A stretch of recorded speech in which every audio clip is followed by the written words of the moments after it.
पास। शहराज साहब, मैं आपकी तरफ आऊंगी। पीटीआई पे तनकीद करते हुए मैं इस सारे मामले में दिखाई दे रहे हैं काशिफ साहब कि उन्होंने केपी के अंदर क्या किया।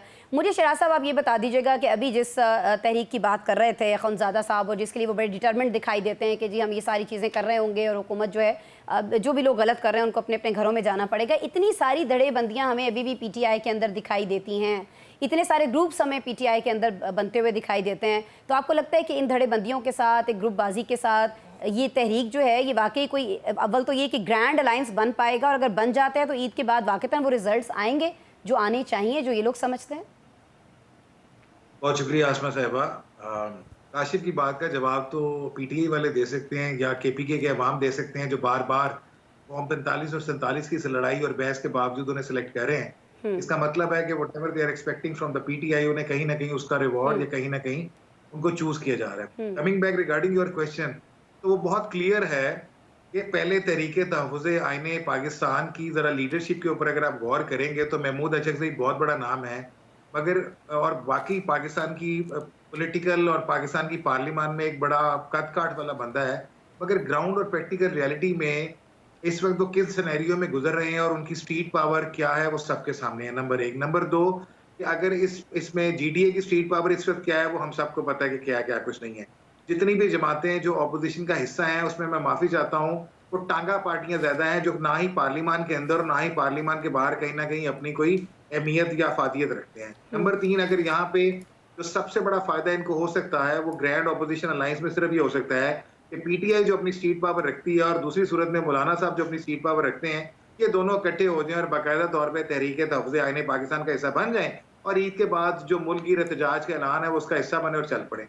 अभी तक सूरत हाल ये है कि मौलाना साहब इसका इंदिया तो दे चुके हैं, वो कहीं ना कहीं एहतजाज करेंगे, मगर इसमें कोई हकीकत सामने नजर नहीं आ रही कि जो उनके तहफ़्फ़ुज़ात तहरीके तहफ़्फ़ुज़े आईने पाकिस्तान के साथ है और तहरीके इंसाफ के साथ है वो दूर होते नजर आए। ये हो सकता है शहराज साहब कि वो तहफ़्फ़ुज़ात इधर से दूर हो ना हो, हुकूमत के साथ जो उनके तहफ़्फ़ुज़ात रहते हैं वो दूर हो जाएं तो वो फिर इस तरफ आए ही ना, ये चांसेस हैं। मैं बिल्कुल, you just snatch my words, और एग्जैक्टली यही हो रहा है। हुकूमत काफी मुतमईन दिखाई दे रही है, हुकूमत के हल्के मौलाना साहब के साथ राब्ते में है, चीजें थिंग्स विद द मौलाना is going in a quite smooth way from the government side as well. Opposition के पास मौलाना को देने के लिए कुछ नहीं है, ऑपोजिशन के पास मौलाना को देने के लिए सिर्फ केपी है, और जिसपे अली मीन गंडापुर एज सीएम बैठे हुए हैं, और आप जो मर्जी कर लें कि वो इमरान खान की मर्जी से वहां पे सीएम बैठे हुए हैं और उनके हिलने हिलाने का कोई चांस नहीं है, चाहे उनकी पार्लियामानी पार्टी का जुनैद अकबर को बना दिया गया सरबराह। सो इस सारे सिनेरियो में मौलाना की रिजर्वेशन केपी के साथ ज्यादा है और उसके बाद उनकी रिजर्वेशन बलूचिस्तान या बाकी जगहों पे है। तो मेरा नहीं ख्याल कि कहीं ना, और हुकूमत they are in negotiation with मौलाना, देयर आर चांसेस कि मौलाना को मना लेंगे। ठीक है, बैरिस्टर सैफ का एक बयान लेकर वो ये कह रहे हैं कि जी अमन का क़याम जो है वो सिर्फ सूबे की जिम्मेदारी नहीं है बल्कि वो वफाक की भी जिम्मेदारी बनती है। तो यहाँ उन्होंने ये सवाल उठाया कि जी वफाक अपनी जिम्मेदारी क्यों नहीं निभा रहा। तो मुझे बता दीजिए कि केपी में जो भी सिचुएशन है, जब वफाक कोई फैसला करता है तो उस फैसले तक को आप तस्लीम नहीं करते। आपके जो सीएम है, मैं केपी की बात कर रही हूँ, वो धड़ल्ले से कह देते हैं कि आप आएँ यहाँ, जुर्रत तो करके दिखाएं आप यहाँ ऑपरेशन करने की। तो फिर बैरिस्टर सैफ किस तरह से कह रहे हैं कि वफाक की जिम्मेदारी है?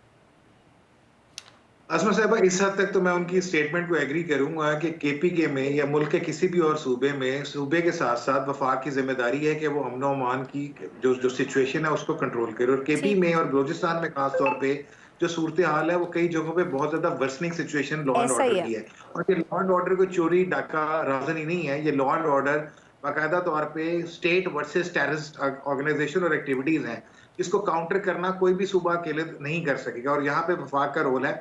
अब हम आगे आते हैं डिफरेंसेस के ऊपर। डेफिनेटली जब वफाक किसी चीज का ऑपरेशन करता है तो यहाँ पे हमें इस चीज को अंडरस्टैंड करना है कि वफाक में हुकूमत पीएमएलएन वर्सेस पीटीआई इन केपी की हुकूमत, और कोई भी इसका अचीवमेंट का क्रेडिट हर कोई लेना चाहेगा, चाहे वो वफाक होगा चाहे वो प्रोविंस होगा। मगर बदकिस्मती ये है कि इस वक्त ना ही कोई अचीवमेंट हमें बलूचिस्तान में नजर आ रही है और ना ही कोई अचीवमेंट हमें केपीके में नजर आ रही है। तो यहाँ पे ये डिफरेंसेस और बढ़ते हुए नजर आते हैं, और फिर जब अचीवमेंट नजर नहीं आती तो वहां पे हर कोई अपनी 1.5 ईंट की मस्जिद बना के अलहदा हो जाता है। रिसोर्सेज लिमिटेड हैं, वफाक के बगैर केपी के गवर्नमेंट किसी सूरत टेररिज्म पे काबू नहीं पा सकती। ठीक हो गया, लेकिन रिसोर्सेज के अलावा शराज साहब टाइम मेरे पास कम है, ब्रेक पे मुझे जाना है। आपको ही नहीं लगता कि रिसोर्सेज भी कम है, संजीदगी भी कम है? कुरम जब जल रहा था तो हमने देखा कि सीएम जो हैं गंडापुर साहब वो इस्लामाबाद आकर बैठे हुए थे, मीटिंग्स कर रहे थे, लोगों से मेल मुलाकातें कर रहे थे। तो सर संजीदगी की भी तो ज़रूरत है। ये संजीदगी कम किसकी तरफ से है ये केपी हुकूमत की तरफ से कम है, ये विफाक की तरफ से कम है? सर जो ऑपरेशन करना चाह रही है, जिसको कहा जा रहा है इजाजत नहीं देंगे हम आपको। बदकिस्मती से ये संजीदगी दोनों तरफ से कम है, क्योंकि मैंने आपको पहले कहा कि जहां पे जब इश्यूज क्रिएट होते हैं तो वो डी क्रेडिट कोई नहीं लेना चाहता, सिर्फ और सिर्फ अचीवमेंट का क्रेडिट दोनों लेने के लिए तैयार है। तो चूंकि कुरम के मामले पे एक पॉइंट आउट किया जा रहा था सिक्योरिटी की रिस्पॉन्सिबिलिटी, तो वो दोनों उसका क्रेडिट लेने को तैयार नहीं थे और वो एक दूसरे पे डाल रहे थे कि ये वफाक की जिम्मेदारी थी, ये प्रोविंस की जिम्मेदारी थी। प्रायोरिटी दोनों की होनी चाहिए और इस मामले पे कोई सियासत नहीं होनी चाहिए। The both should be sit together and just finalise and decide, क्योंकि मामला तो लोगों का है, मामला तो अवाम का है, और दोनों चाहे वफाक में है चाहे प्रोविंस में है, उन्होंने सॉर्ट आउट तो अवाम के मसले को करना है, अवाम की जिंदगी एट स्टेक है। तो दे शुड कम अप, इस चीज से सियासत से हटके उन्हें इस चीज का डिसीजन लेना है। और मैं माफी चाहता हूँ, और यही चीज हमें बलोचिस्तान में लेनी है एट एनी कॉस्ट। अगर हम ये नहीं लेंगे तो उसका खमियाजा और खतरनाक होगा। शराज साहब फिर बताएं ना, अगर ये हो गया तो फिर हमने क्या पेनल्टी डालनी है काशिफ साहब को? शराज साहब को इस्लामाबाद में आला रज़ा का खाना। नहीं, देखें, काशिफ बड़े पक्के हैं। काशिफ उस बात के ऊपर शर्त लगाते हैं जो उन्हें पता है कि ना सारी जिंदगी हुई और ना होनी है। वो किसी उस बात पे शर्त नहीं लगाते जिसपे वो श्योर हो कि वो हो जानी है। मैं सिर्फ कुछ अर्ज करूं, आज राना तनवीर साहब ने प्रेस कॉन्फ्रेंस की and he was coming up with the figure and denying कि ऐसी कोई चीज है, चीनी 180 नहीं मिल रही है। सिर्फ और सिर्फ आप इंटरेस्टिंग फैक्टर ये है कि उज़ैफा रहमान साहब ने बाकायदा इसको ऑन किया कि 180-85 में चीनी मिल रही है। फैक्चुअल सिचुएशन ये है कि 159 रुपए अगर एक्स मिल रेट है तो परचून में इसका रेट 175-80 में है, थोक में जाके ये 164-65 की, यानी जो लोग अकबरी मंडी और मंडियों में बैठे हुए हैं वो इसको उस पे बेच रहे हैं। मार्केट में आपको चले जाए, आपको लाइनें लगी नजर आएंगी लोगों की जो इस पे जलीलो ख्वार हो रहे हैं सिर्फ चीनी के असूल के लिए, और ये पहली दफा इस मुल्क में नहीं हो रहा। 130 रुपए का रेट, किसी ना किसी चीज के लिए ख्वार हो रहे होते हैं ऐसे। 130 का रेट डाउन था, जैसे ही आपने चीनी एक्सपोर्ट करना शुरू की वो आज 50-60 रुपए ऊपर चली गई है, कोई उसका पूछने वाला नहीं है। दूसरी सूरत हाल ये है कि जो सर्कमस्टांसेस है वो बहुत वर्सनिंग सर्कमस्टांसेस हैं।